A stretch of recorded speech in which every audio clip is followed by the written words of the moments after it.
Tanong ng ibang mga content creator kung pwede daw bang kumuha ng mga video ng ibang mga content creator sa iba't ibang platform ng social media katulad ng Facebook, ng TikTok at ng YouTube.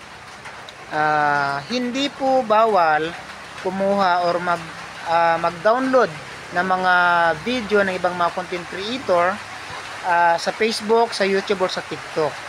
Pwedeng-pwede po yun mga idol dahil pwede nyo pong gamitin kasi yung mga video na yun kung nahihirapan po kayo gumawa ng video or gumawa ng video na para mag-viral. Pwede po kayong kumuha ng mga video ng ibang mga content creator o ng mga sikat na mga artista, yung mga trending na issue ngayon, trending na video. Pwede nyo pong kunin yun at i-download po ninyo siya ng mga cellphone at pwede nyo pong gamitin para po mapatrending ninyo ang inyong mga video para lalo tigit kapag hindi mo pa naabot ang 60,000 minutes views.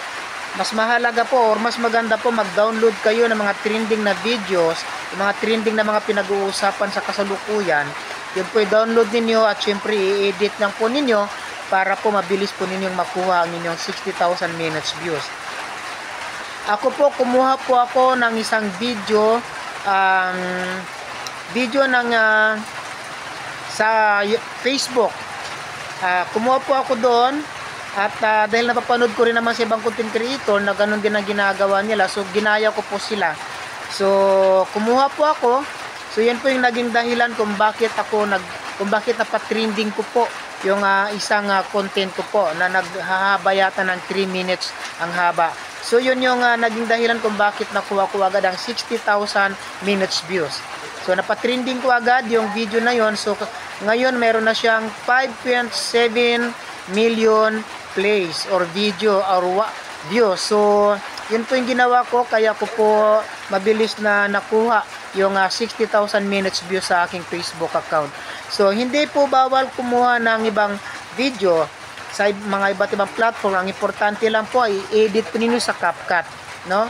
Kung ang video po na kinuha ninyo ay 10 minutes ang haba niya, so dapat po ay i-edit nyo siya sa CapCut. Iksiyan nyo po siya, lagay nyo ng mga sulat or ng mga text doon sa video nilalagay na ginagawa ninyo.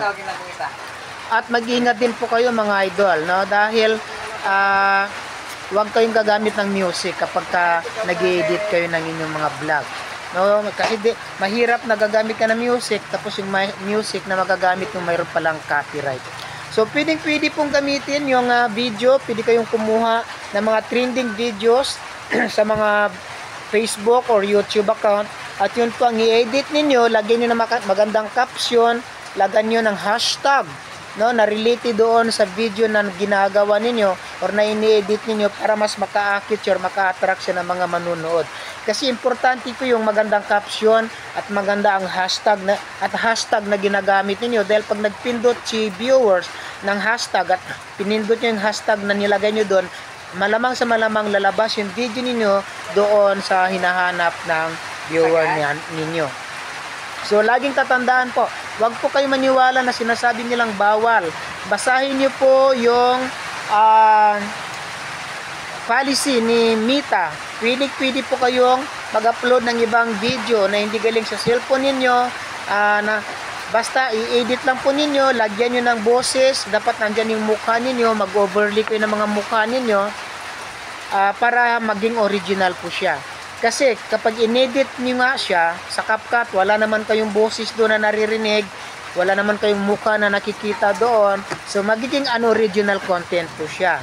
So para maging original content yung video na kinuha nyo sa ibang platform, dapat po maglagay kayo ng overlay na nakikita yung mukha ninyo, at o di kaya nagsasalita kayo, nagvo-voice over kayo at pinapaliwanag nyo doon sa video ninyo kung ano yung ang video na yon. So dapat nagsasalita kayo doon, nagnanarrate kayo doon, ini-explain niyo kung ano yung, kung tungkol saan yung video na yon, kung ayaw niyo magpakita ng mukha.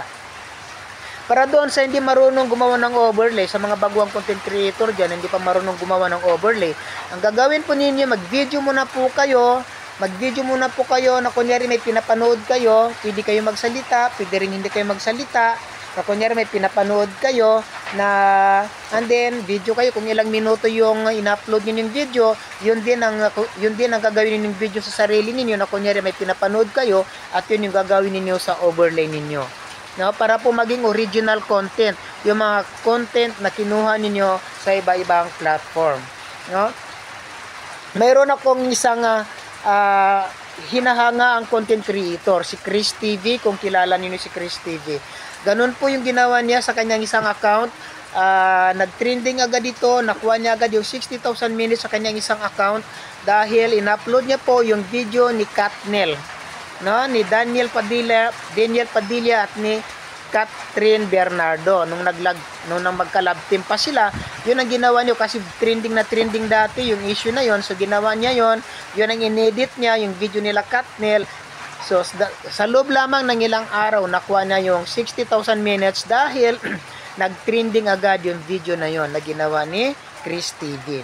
So, pwede po kayong kumuha ng video sa iba't ibang platform. Pwede niyo pong i-edit, lagyan niyo po ng overlay ng inyong mga mukha. Pwede kayo mag-voice over kayo. Yun po ay malaking tulong, makakatulong po yun. Lalo kapag nag-viral yung video na yun, sigurado ilang araw lang po. Kuwang-kuha nyo na yung 60,000 minutes. Katulad po ng ginawa ko, kumuha ako sa isang platform ng video at inedit ko lang siya. Actually, hindi ko pinakita mukha ko doon, kundi nag-voice over lang ako. Ngayon po, umabot na siya ng 5.7 million views. So, nag-trending siya. Sobrang, sa ilang araw lang nakuha ko agad yung 60,000 minutes. So, kung gusto niyo subukan, pwede niyo subukan ngayon. Mag-download kayo ng mga videos, kuha kayo sa Facebook, sa YouTube. Hindi ko alam kung pwede mag-download sa YouTube, parang hindi yata pwede. Sa TikTok, basta siguraduhin nyo lang po na wala siyang watermark, no? Halimbawa, walang watermark, katulad ng watermark ng TikTok, kailangan takpan nyo yan, o di kayo edit ninyo, no? And then yung CapCut, pag nag-edit kayo doon sa dulo, may nakalagay CapCut, kailangan din ay tanggalin nyo si CapCut dahil watermark po yun at hindi malalagyan ng ads yung inyong video. So, sana po nakatulong yung konting video to sa inyo, lalo tigit sa mga baguhang content creator na nagtatanong bakit ang tagal-tagal na namin, hindi pa namin nakukuha 60,000 minutes. Yun po yung gawin ninyo mga idol, no? Mag-download ng video galing sa iba't ibang platform, i-edit ninyo, malay nyo mag-trending po yan, at yan ang magdadala sa inyo, yan yung ang magpapatapos o magpapadala sa inyo para madaling matapos ang 60,000 minutes ninyo. Wag po kayo matakot, mas importante i-edit niyo siya, wag lagyan ng music, tanggalin yung mga copyright, tanggalin yung mga watermarks, alisin yung watermarks para siguradong hindi kayo makaka-copyright ni YouTube or kaya ni Facebook. So kung nakatulong, kung bago ka lang sa aking YouTube channel o sa aking Facebook account, huwag mo na makalimutan mag-follow, hindi kaya mag-subscribe sa aking YouTube channel. At syempre, kung kalimutan mag-like, comment, at higit sa lahat, paki-share para mas maraming makaalam ng video na ito. Maraming salamat po and bye-bye.